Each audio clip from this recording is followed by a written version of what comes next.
అది సక్సెస్ వచ్చే అది it gives a great energy మనం ముందుకు వెళ్ళడానికి, అడిగేయడానికి, సెటిల్ అవ్వడానికి, ఒక ఇల్లు కొనుక్కోవడానికి, ఒక కారు కొనుక్కోవడానికి, ఎంతో లైఫ్లో ప్లాన్ చేయడానికి, ఎన్నో విషయాలు. ఆ సక్సెస్ మనకి చాలా ఎనర్జీ ఇస్తుంది. So success is very important.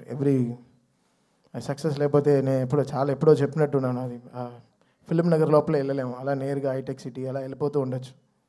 అలా ఏదో ఒకలాగా చూస్తారు మనల్ని, సక్సెస్ అలా చూస్తారనమాట.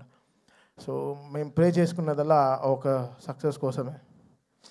ఒక ప్రొడ్యూసర్కి ఒక సక్సెస్, ఒక ధైర్యంగా, ఒక గొప్పగా, ఒక నిజంగా ఒక సక్సెస్ ఇచ్చి చెప్పుకోవడానికి ఈరోజు చాలా చాలా కష్టంగా ఉంది.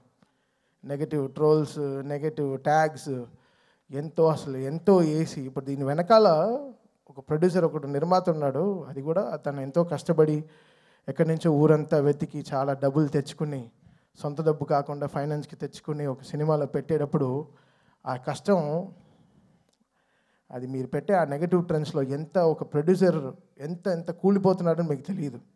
అది చాలా కష్టమైన విషయం. ఇక్కడ సినిమాలు రావడానికి సరే ఎంతో ఇంపార్టెంట్ అయిన వాళ్ళు మన ప్రొడ్యూసర్స్. వాళ్ళు ఎంతో మనకి దేవుడు లాంటి సమానం. వాళ్ళని ఎంతో జాగ్రత్తగా చూసుకోవాలి మనం.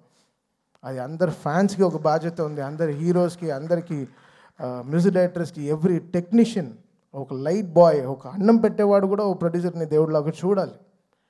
అంటే ఈరోజు వరల్డ్ అంతా ఒక తెలుగు సినిమాని చాలా గర్వంగా చూస్తుంది. Telugu cinema is shining. ఏ తమిళ డైరెక్టర్కి వెళ్ళినా, సార్ తెలుగులో ఒక సినిమా చేయాలి సార్, మంచి హీరో చెప్పండి అంటాడు. ఏ మలయాళం డైరెక్టర్కి వెళ్ళినా ఒక తెలుగులో ఒక సూపర్ ఎక్స్ట్రాడినరీ సబ్జెక్ట్, తెలుగులో ఒక సబ్జెక్ట్ చెప్పాలి. ఏ కన్నడ దగ్గరికి వెళ్ళినా ఒక తెలుగులో చెప్పాలంటున్నారు. హిందీ వాళ్ళ దగ్గరికి వెళ్ళి నేను బేబీ జాన్ చేసినప్పుడు కూడా తెలుగులో ఒక సూపర్ సబ్జెక్ట్ చేయాలి బ్రదర్ చెప్పండి అంటున్నారు. This is how Telugu cinema shining today. మనమే మన సినిమాని చంపేసుకుంటూ ఉంటే ఏం బతుకుతున్నాం మనం యాక్చువల్గా అర్థం కావట్లేదు. అంటే బాధగా ఉంది. ఒక ఓపెన్గా ఒక సక్సెస్ గురించి చెప్పుకోలేకపోతున్నాం. అది ఎంత దురదృష్టం అవుతుంది. అది ఎంత వర్స్ట్ థింగ్. మనం గర్వంగా మనం చెప్పుకోవాలి కదా, మన తెలుగు సినిమా అనేది చాలా గొప్పది. సినిమా అనేది చాలా గొప్పది కదా. ఇండివిజువల్గా మీరు కొట్టుకు చావండి, మేము దాని గురించి ఏమనట్లేదు. బట్ సినిమాని చంపేయకండి, అది కరెక్ట్ కాదు. అది చాలా చాలా రాంగ్. అది ఏ సినిమాకి జరగకూడదు. అది ఐ ప్రే అది నేను వెళ్తాను, అది వాట్ ఎవర్ ఇట్ ఇస్. ఇప్పుడు నేను తప్పు చేశానా, నా సైడ్ ఒక తప్పు ఉంటే అది ఎవరితో పెట్టుకోను. ఆ రోజు రాత్రి 12కి నేను తప్పు చేశానంటే ఆడ పైన కాళ్ళలో పడైనా వాడిని క్షమాపణ అడుగుతాను. ఆ 12 o'clock I finish the job. Next రోజు when I'm getting up, I don't want any enemies in my life. పొద్దున్న లేస్తామో లేదో తెలియదు, ఈరోజు పడుకుంటాం, పొద్దున్న లేస్తామో లేదో తెలియదు. నువ్వు ప్రామిస్ చేయి రేపు పొద్దున్న లేస్తామని. You don't know anything can happen for anyone in the night. So ఎందుకు ఇంత నెగటివిటీ?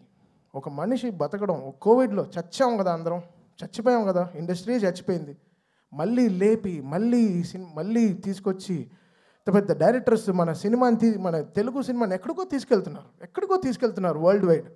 ఈరోజు మాకు అక్కడ నుంచి అసలు what ever it is, Telugu cinema is flying high.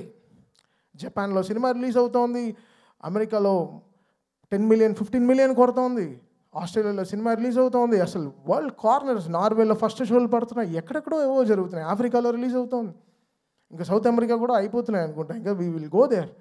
Telugu వాళ్ళు ఎంతో గొప్ప వాళ్ళు, అంత చాలా అందరూ వరల్డ్ వైడ్ వెళ్ళిపోయి మనకి ఎంతో వాళ్ళు గర్వంగా మన సినిమాని ఎక్కడో తీసుకెళ్తున్నారు. సో మన అందరి బాధ్యత కదా ఓ సినిమాని కాపాడడం అయినా సరే, whatever it is. Cinema బాగాలేకపోతే okay fine, we take it, we learn, నేర్చుకుంటాం. నెక్స్ట్ ఎలా బాగా చేయాలి, మ్యూజిక్ ఎలా డైరెక్షన్ చేయాలి నేర్చుకుంటాం. We are open to it. But producer అలా కాదు కదా, మన సోల్ కదా వాళ్ళు ఎంతో మనకి అన్నం పెట్టేవాళ్ళు కదా, మన బాధ్యత అది. మనం ఎంత తప్పు చేసినా రాత్రి ఇంటికే వెళ్ళాలి కదా, మంచి చేసినా తప్పు చేసినా రాత్రి మనం ఇంటికే వెళ్తాం. సో మనం ఎలా చూడాలి ఇల్లు. సో అలానే ప్రొడ్యూసర్ కూడా, మనం ఏ సినిమాకి ఏం తప్పు జరిగినా అది డైరెక్ట్గా వెళ్ళి ప్రొడ్యూసర్కే ల్యాండ్ అవుతుంది. సో అది మనం ఎంతో బాధ్యతగా మనం అది తీసుకోవాలి, మనం దాన్ని ఎంతో పాటించాలి. సో ఇది ఏదో నేను చెప్తున్నాను కాదు, నేను చూసే ఈ నెగటివ్ ట్రోల్స్ చాలా సిక్కుగా ఉంది, భయంగా ఉంది, ఇరిటేషన్గా ఉంది, సిక్కుగా ఉంది. ఎక్కడ నా ప్రొడ్యూసర్స్ మాయం అయిపోతారో, కొత్త సినిమాలు వస్తాయో లేదో, డబ్బులు పెడతారేమో ఫ్యూచర్లో, బెంగ వచ్చేసింది. సో ఇలాంటివి నెగిటివ్ ట్రెండ్స్ అందరూ ఆపేసి కొంచెం సినిమా పైన వాళ్ళ హీరోలు ఎంతో కష్టపడి ఎంతో అందరూ చెమట పెడుతున్నారు, అందరూ చెమట పట్టే ఆ సక్సెస్ వస్తుంది. అంత చాలా ఈజీ కాదు ఈ సక్సెస్ రావడం, అది ఎంత మనం నేర్చుకోవాలి. సో ఇంకా బాధ్యతగా మనం అందరం ఉండాల్సిన బాధ్యత మనకుంది. అది లోకం అంతా చూస్తోంది, ఏదో మనం కొట్టుకు చావడం కాదు, బట్ లోకం అంతా మన తెలుగు సినిమాని ఈరోజు చాలా గౌరవంగా చూస్తోంది. ఆ గౌరవాన్ని మనం ఎక్కడో ముందుకు తీసుకెళ్లాల్సిన బాధ్యత మన అందరికీ ఉంది, ఎవ్రీ హీరో ఫ్యాన్కి ఉంది. సో ఇదేదో నేను ఇంత సీరియస్గా ఎప్పుడు మాట్లాడింది కాదు, నాకు చెమట క్రికెట్ ఆడేటప్పుడే వస్తుంది, మైక్ మాడేటప్పుడు అంత రాదు. And coming to Daaku,